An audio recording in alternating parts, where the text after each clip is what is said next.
कॉक्सीडाइनिया COX कहते हैं जो हमारा बिल्कुल स्पाइनल कार्ड का एंड पॉइंट होता है, जिसे टेल बोन भी कहा जाता है, वो कॉक्स होती है। कॉक्स वही बोनी वर्टिब्रा हो गया हमारा last part of vertebral column, और डाइनिया इंडिकेट करता है पेन को। कॉक्सीडाइनिया मीन्स वही टेल बोन का पेन।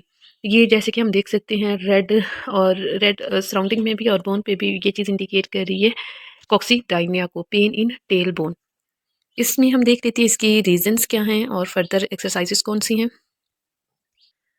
कॉक्सीडाइनिया में अगर हम इसका मैकेनिज्म ऑफ इंजरी देखें तो जब भी फॉल होगा और फॉल सिटिंग पोजीशन में होगा, जैसे कि इस पिक्चर में हमें नज़र आ रहा है, ये जब इस तरह से हिस्ट्री ऑफ फॉल होगी और फॉल में क्या होगा, ये जो लोअर पार्ट ऑफ स्पाइन है जिसे हम जो हमारी कोई कॉक्सिजियल बोन होती है, वो जाकर ग्राउंड से जो है हाई फोर्स के साथ, हाई इम्पैक्ट के साथ टच होगी। तो उसकी वजह से एक तो बोन पे इम्पैक्ट जाएगा, डायरेक्टली ग्रेविटेशनल इम्पैक्ट, क्योंकि हाई फोर्स से वो फॉल हुई है ग्राउंड पे।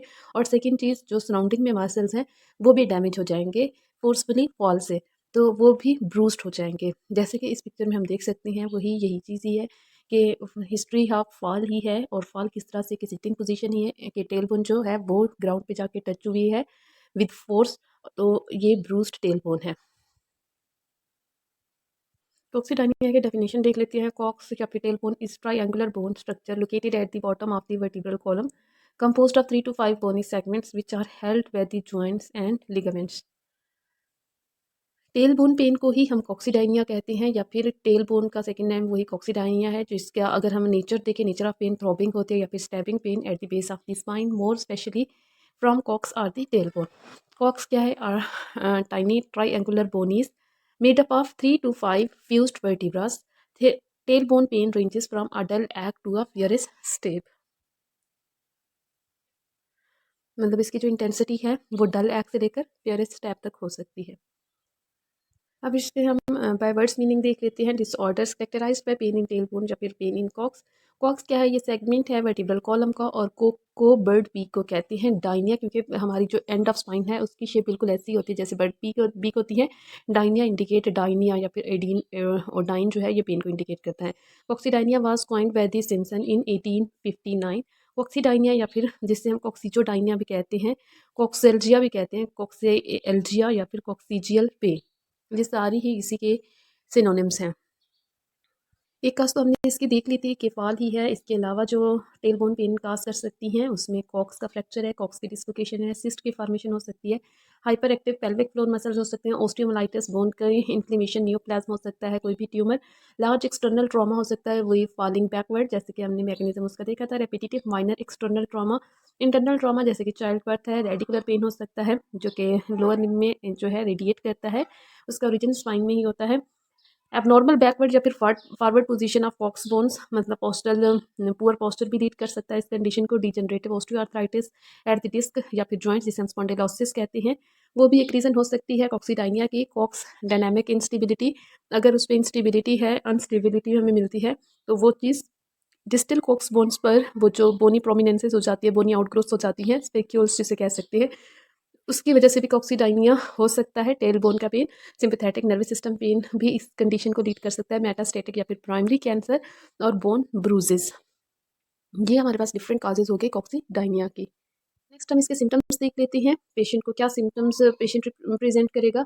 सिम्टम्स ऑफ द कॉक्सीडाइनिया या फिर tail bone pain only during the sitting और lying in the spine position. Patient को स्टैंडिंग में कोई पेन नहीं होगा उससे, जब भी वो हार्ड सर्फेस पे सिटिंग करेगा या फिर स्पाइन पोजीशन में जाएगा तभी पेन होगा। Unable to sit for more than 15 to 30 minute due to pain, वो सिटिंग नहीं कर सकता ड्यू टू पेन। मैक्सिमम अगर वो सिटिंग पोजीशन अपनी मेंटेन करेगा अभी तो 15 से लेकर 30 मिनट्स तक। पर तो ये चीज़ डिपेंड करती है सेवेरिटी पे, माइल्ड, मॉडरेट या फिर सवेयर। सवेयर है तो वो बिल्कुल भी सिटिंग पोजीशन मेंटेन नहीं कर सकेगा। माइल्ड या मॉडरेट है तो उस केसेस में वो कुछ टाइम के लिए सिटिंग पोजीशन में बैठ जाएगा।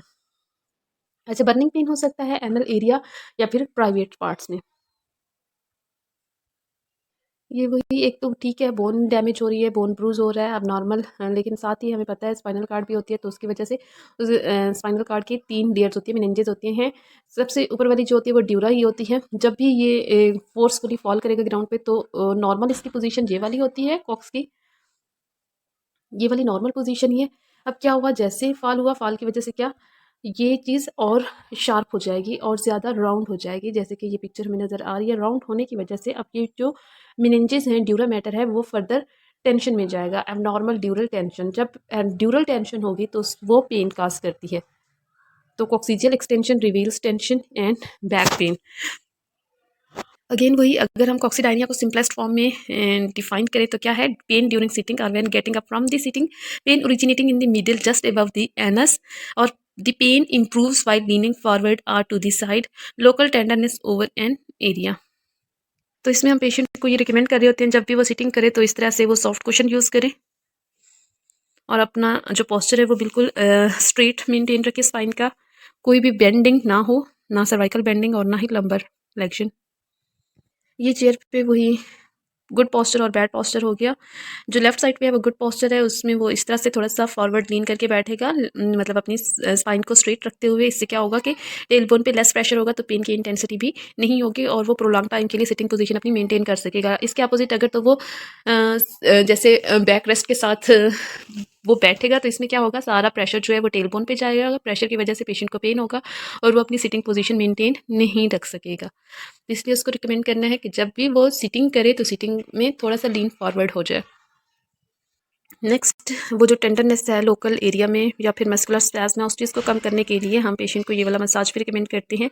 ये मसाज बाल उसी एरिया में प्लेस करके इस तरह से स्लाइड करेगा अपनी बैक को